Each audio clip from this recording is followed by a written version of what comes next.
Sino, what's up mga balobak. Ayan, flex lang natin ano. Ayan, magsasabaw lang tayo. Ayan, at saka si guys oh. May nilagay tayong sili. Ayan, sili. Ang mga rekado niyan, yung gulay niyan. Ayan, meron tayong ano. Sambong sibuyas yan. Ayan, sambong sibuyas yan. Sambong kamatis. Okay? Ano pa ba? Ayan, meron niyang ano. Luya. Okay? Yan, sili. Okay? Sili. Tapos yung pinakasabaw niya, yan. And then meron lang tayong dalawang isda.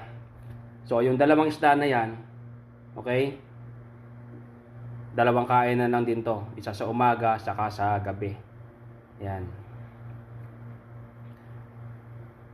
Otherwise, tanghali o kaya gabi. Okay? Yan. Yun lang ang pagkain natin for today. Yan. Let's go, let's go.